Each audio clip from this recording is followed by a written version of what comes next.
आपण पाहत आहोत SN न्यूज मराठी. लाईक करा, शेअर करा, सबस्क्राईब करा व रहा आमच्या सोबत अपडेट. आता आदरणीय मुख्यमंत्री देवेंद्र फडणवीस साहेब बोलतायत. दोन्ही हात वरती, जोरदार टाळी आदरणीय मुख्यमंत्री साहेबांसाठी. हिंदवी स्वराज्याचे सरसंस्थापक छत्रपती शिवरायांना मानाचा मुजरा करतो.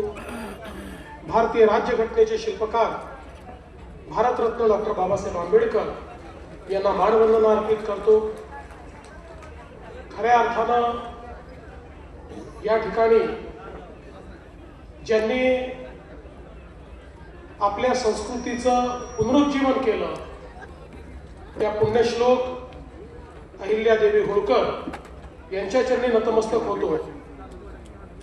आणि आज सांगोल्यामध्ये या प्रचार सभेच्या निमित्ताने मंचावर उपस्थित असलेले आपले अत्यंत कार्यक्षम आणि धडाडीचे पालकमंत्री जयकुमार गोरेजी, आदरणीय आबासाहेबांचा वारसा अतिशय सक्षमपणे चालवणारे आपले लोकप्रिय आमदार बाबासाहेब देशमुख, आपले पाण्याकरता झुंज देऊन पाणी आणणारे असे माजी खासदार रणजितसिंह नाईक निंबाळकर, आपल्या तालुक्यातले अत्यंत प्रभावी नेते असे दीपक आबा साळुंखे पाटील आणि जतचा ढाण्या वाघ गोपीचंद पडळकरजी, आमदार समाधान दादा अवताडे, आमदार सचिन दादा पाटील, आमदार नारायण आबा पाटील, आपले पंढरपूरचे नेते माजी आमदार प्रशांत परिचारकजी, चेतनसिंह केदार सावंत, बाळासाहेब एरंडे, दुर्योधनजी इपरकर, सचिनजी देशमुख, बाळासाहेब काटकर, अजितजी जगताप आणि या ठिकाणी नगराध्यक्ष पदाकरता आपले उमेदवार मारुती आबा मनकर आणि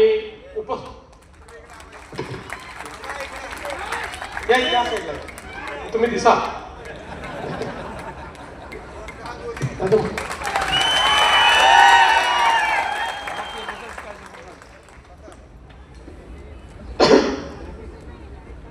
सर्वप्रथम मी आज या ठिकाणी ज्यांनी 54 वर्ष महाराष्ट्राच्या विधानमंडळामध्ये शेतकऱ्यांचा आणि कामगारांचा आवाज बुलंद केला ते आमचे गणपतराव आबासाहेब देशमुख यांना विनम्र आदरांजली अर्पित करतो.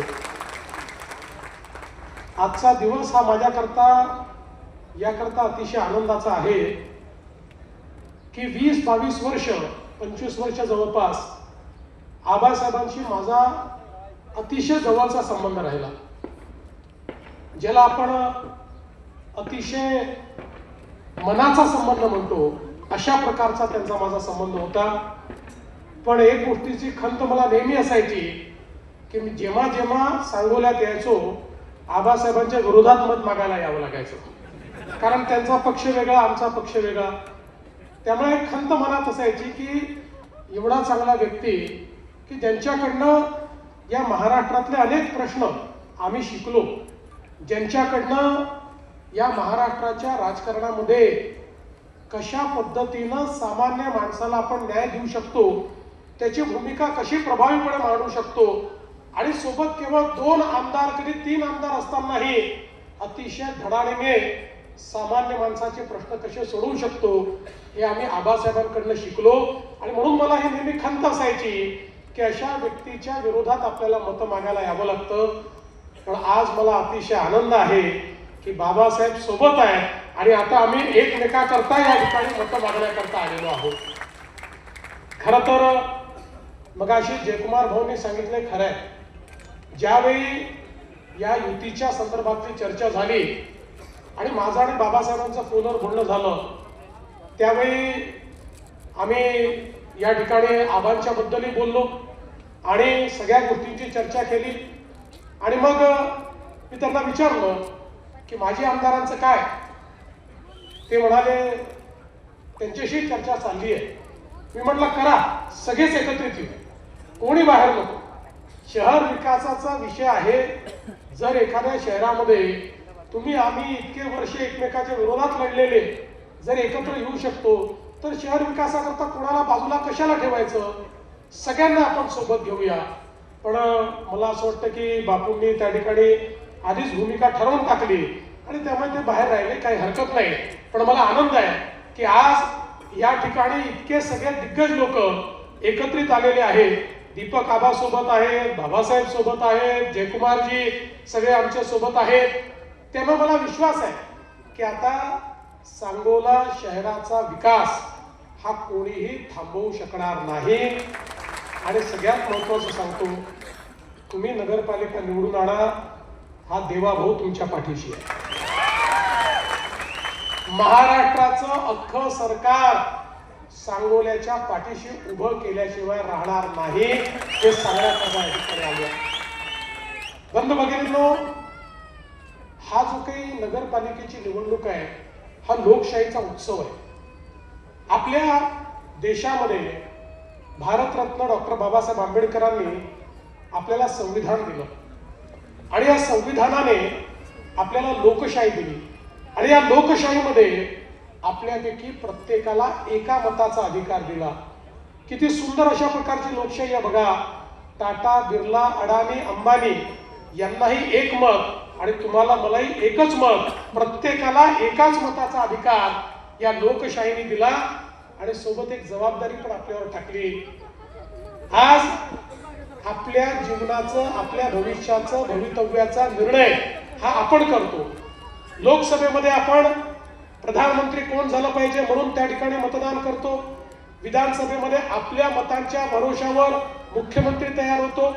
आणि आपल्या शहरामध्ये आपण ज्याला निवडून देतो तो शहराचं राज्य चालवतो किंवा शहराचं प्रशासन चालवतो.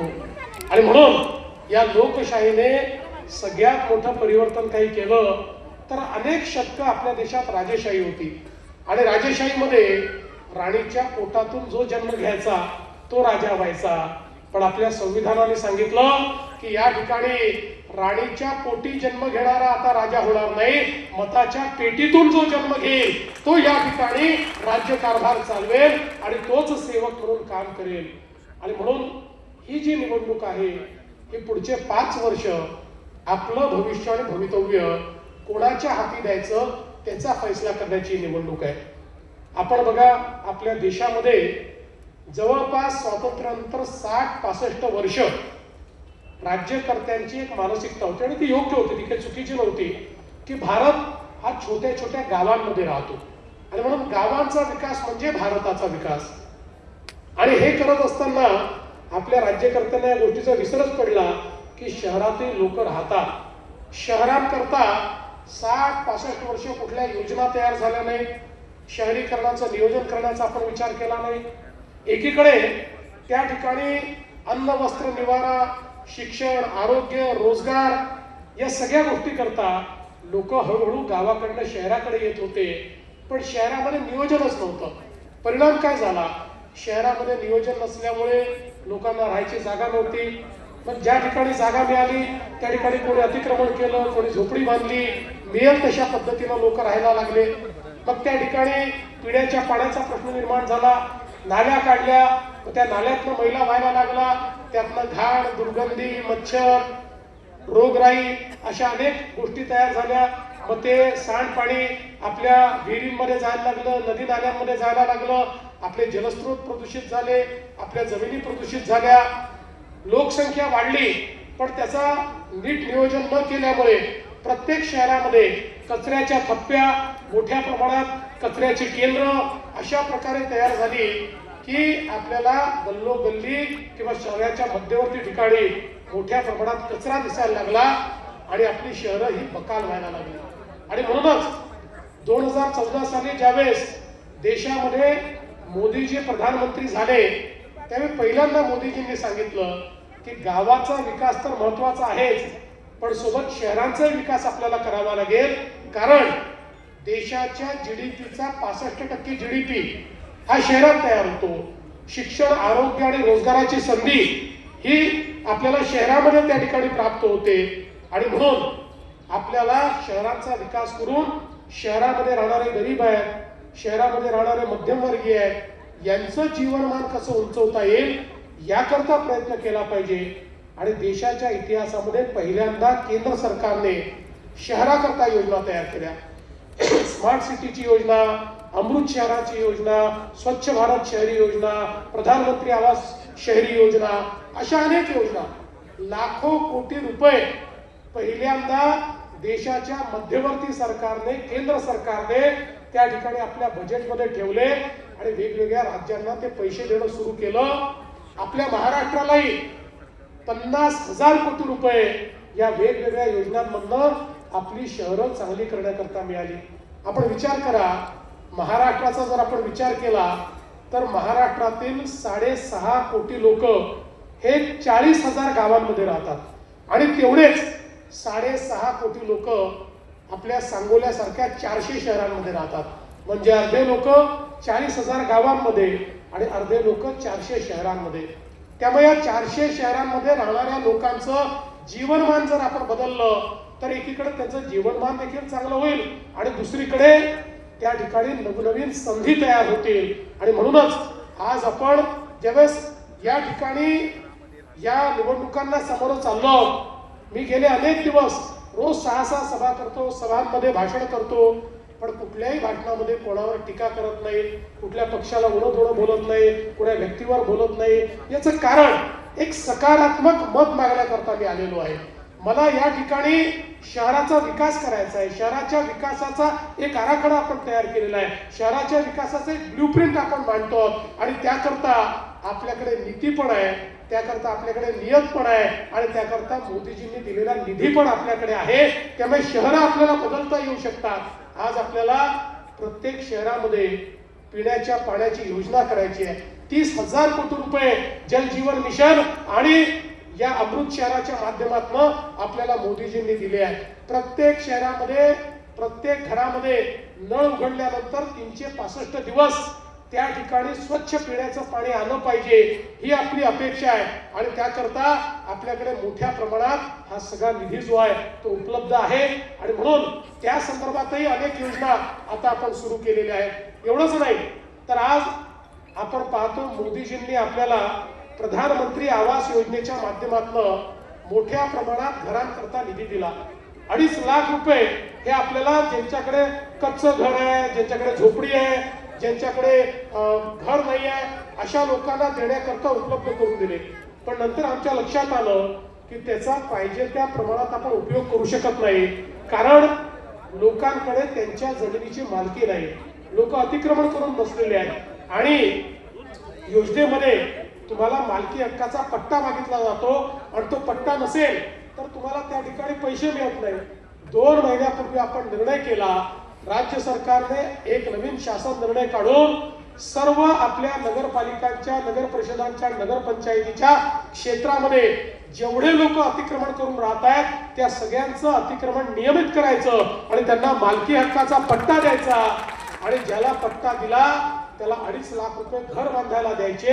अशा प्रकारचा निर्णय आपण केलेला आहे आणि त्याकरता माननीय मोदीजींनी आपल्याला निधी उपलब्ध करून दिला आहे. आज आपण पाहतो शहरांमध्ये मोठ्या प्रमाणात नाल्यांची समस्या आहे, भुयारी गटाराच्या योजना नाही आहेत. भुयारी गटार नसल्यामुळे हे सगळं सांडपाणी, घाणपाणी आपलं आरोग्य खराब करत आहे.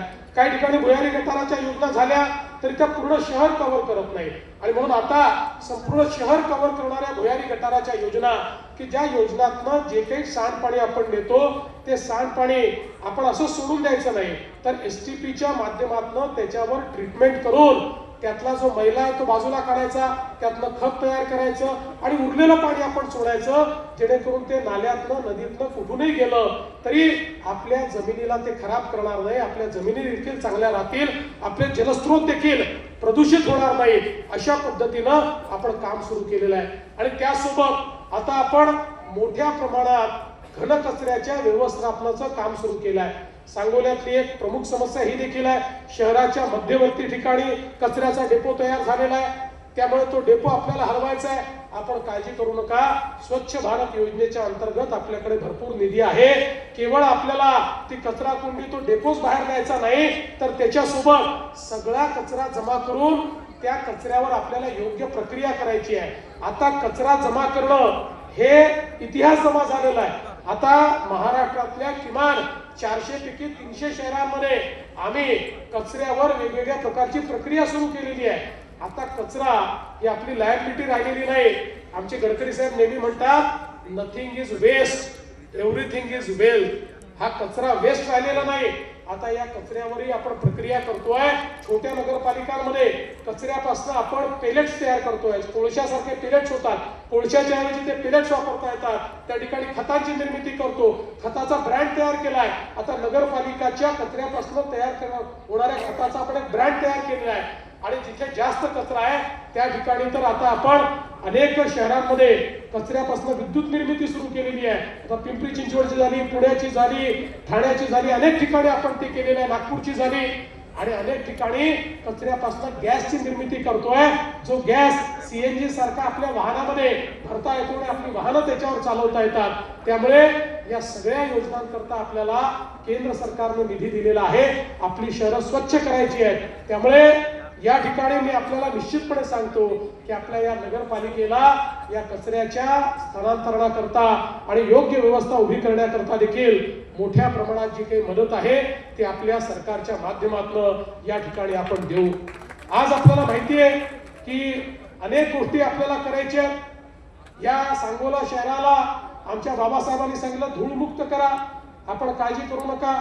आपल्याला धूळमुक्त करण्याकरता चांगले रस्ते, कॉन्क्रीटचे रस्ते आज आपण मोठ्या प्रमाणात नगरपालिकेच्या क्षेत्रांमध्ये करतो आहोत आणि ते काम देखील आपण करू. आणि आपली जी अमृत योजना आहे या योजनेतनं आपल्याला उद्यानं तयार करता येतात. यातनं मैदानं आपल्याला तयार करता येतात. यातनं तलावाचं संवर्धन आपल्याला करता येतं. हरित पट्टे यातनं तयार करता येतात. त्यामुळे मला असं वाटतं की एक जे तुमच्या सगळ्यांच्या स्वप्नातलं सांगोला शहर आहे ते तयार करण्याकरता आराखडा तुम्ही तयार करा. त्याला मदत करण्याचं काम मात्र आम्ही करू. सरकार निश्चितपणे त्या ठिकाणी मदत करेल. आज खरं म्हणजे आपण बघितलं तर मोठ्या प्रमाणात आपले माजी सैनिक या सगळ्या भागामध्ये आहेत आणि माजी सैनिकांची मागणी असते की आमच्या माजी सैनिकांकरता एखादं भवन या ठिकाणी तयार झालं पाहिजे. ही अतिशय योग्य मागणी आहे. ज्या लोकांनी देशाकरता आपल्या जीवनातले अनेक वर्ष दिले आणि आता त्या ठिकाणी कारण सैनिक हा लवकर रिटायर होतो, त्याला अतिशय 17-18 वर्ष तो लागतो, 15-20 वर्ष तो काम करतो आणि तो रिटायर होतो. त्याच्यात उमेद असते, तो अनेक चांगल्या गोष्टी करू शकतो. माजी सैनिक यांच्यामध्ये शिस्त असते, ते अतिशय चांगल्या पद्धतीनं काम करतात. त्यामुळे त्यांचं एक योग्य संघटन झालं पाहिजे या दृष्टीनं हे जे काही माजी सैनिक भवन आपल्याला उभारायचं आहे त्याला ही पूर्ण मदत ही राज्य सरकारच्या माध्यमातून आपल्याला उपलब्ध करून देऊ. आणि त्यासोबत प्रत्येक शहराची एक ओळख असते आणि ती ओळख ही आपल्या जे काही आपले महापुरुष असतात त्या महापुरुषांच्या त्या ठिकाणी जी काही पुतळे असतात, त्यांची स्मारकं असतात, त्या माध्यमातून ती होत असते. आणि इथे तर सातत्याने आपली सगळ्यांची मागणी आहे. पुण्यश्लोक अहिल्यादेवी होळकर, सावित्रीबाई फुले, नरवीर उमाजी नाईक, बसवेश्वर महाराज, विष्णू पंत दादरे अशा सगळ्या वेगवेगळ्या पुरुषांची जी काही महापुरुष आहेत त्यांची स्मारकं झाली पाहिजे. खरं म्हणजे आपण ती जरूर करा, पण आपल्याला एक कॉन्सेप्टही सांगतो, तो जर आपल्याला सगळ्यांना आवडला तर तो करा. एखादं स्मारकांचं उद्यान करा आणि एकाच उद्यानामध्ये जर सगळी स्मारकं नेता आली तर त्या उद्यानामध्ये प्रत्येक आपले जे काही हे महापुरुष आहेत त्यांची जयंती आणि पुण्यतिथी सगळे समाज म्हणून त्या ठिकाणी साजरी करतील आणि एक वेगळा अशा प्रकारचा एक सामाजिक भाव आपल्याला या निमित्ताने तयार करता येईल. पण या सगळ्या गोष्टींकरता आपल्याला जी काही या ठिकाणी अडचण आहे ती आपण दूर करू. खरं म्हणजे आपल्याला कल्पना आहे आमचे आबासाहेब वर्षानुवर्ष या ठिकाणी दुष्काळाकरता लढले, पाण्याकरता लढले आणि मला अतिशय आनंद आहे की आबासाहेबांचं स्वप्न पूर्ण करण्याकरता आम्हाला त्या ठिकाणी मुख्यमंत्री म्हणून जबाबदारी मिळाल्यानंतर अनेक आपण निर्णय घेतले आणि या ठिकाणी पाणी पोचवलं. आणि मला हे सांगताना आनंद वाटतो की आबासाहेबांनी अतिशय मोठ्या मनाने त्या ठिकाणी सांगितलं की देवेंद्र फडणवीसांच्या रूपानं आम्हाला एक भगीरथ मिळाला आणि आमच्याकडे पाणी पोहोचलं. आणि अजून खूप काम आपल्याला या ठिकाणी करायचं आहे. खरं म्हणजे शहराच्या विकासामध्ये आपण जर आपले विचार, आपले पक्ष, आपले अभिनिवेश, ठीक आहे, निवडणुकीपुरतं या सगळ्या गोष्टी असतात, पण निवडणुकी झाल्यानंतर या सगळ्या गोष्टी जर बाजूला ठेवू शकलो तर जनसामान्यांच्या जीवनात एक मोठं परिवर्तन आपल्याला करता येतं. आणि म्हणून मी तर तुम्हाला हीच विनंती करण्याकरता या ठिकाणी आलो आहे की आता एवढी सगळी मंडळी एकत्रित आल्यानंतर आपल्या शहराचा विकास कोणी थांबवू शकत नाही. त्यामुळे कोणीही दुसरा विचार करण्याची आवश्यकता या ठिकाणी नाही आहे. आपले जे या ठिकाणी नगराध्यक्ष पदाचे उमेदवार आहेत मारुती आबा बनकर, एक अतिशय ज्येष्ठ अशा प्रकारचे ज्यांना अनुभव आहे, जनसामान्यांमध्ये राहतात, लोकांशी अतिशय चांगला त्यांचा कनेक्ट आहे, अशा प्रकारचे मारुती आबा हे आपले उमेदवार आहेत. त्यांचं चिन्ह कमळ आहे आणि त्यासोबत खाली आपले वेगवेगळे लोक वेगवेगळ्या चिन्हावर आहेत. खरं म्हणजे आपले मतदार एवढे हुशार आहेत की 25 चिन्ह असले तरी त्यांना नेमकं माहिती असतं की आपल्या आघाडीचा, आपल्या या युतीचा उमेदवार त्या ठिकाणी कोण आहे. आणि म्हणून निश्चितपणे या ठिकाणी आपण काम करू. मला माझ्या बोलण्यामध्ये 2 विषय सुटले. एक तर अण्णाभाऊ साठेंच्या स्मारकाचाही देखील आपल्याला या ठिकाणी निर्णय करायचा आहे आणि एक अजून मागणी आहे की मुस्लिम कब्रिस्तानाकरता जी काही जागा आहे ती ॲडिशनल जागा त्या ठिकाणी द्यायची. निश्चितपणे त्याही करता जागा आपण शोधून काढावी. ती जागाही देण्यामध्ये सरकार पुढाकार घेईल याबद्दल कुठलीही आपण मनामध्ये शंका बाळगू नका. मी आज एवढंच आपल्याला विनंती करतो की मारुती आबांचं चिन्ह कमळ आहे आणि खाली जे वेगवेगळे आपले चिन्ह आहेत ते चिन्ह आपण त्याची बटन दाबून ही जी काही आपली नगरपालिका आहे ती आपल्या सगळ्या या नेत्यांच्या हाती तुम्ही द्या. मी तुम्हाला एवढंच सांगतो, 2 तारखेला आमची काळजी तुम्ही घ्या, त्यानंतर 5 वर्ष तुमची काळजी आम्ही घेतल्याशिवाय राहणार नाही हा विश्वास तुम्हाला देतो आणि माझं बोलणं संपवतो. धन्यवाद. जय हिंद, जय महाराष्ट्र.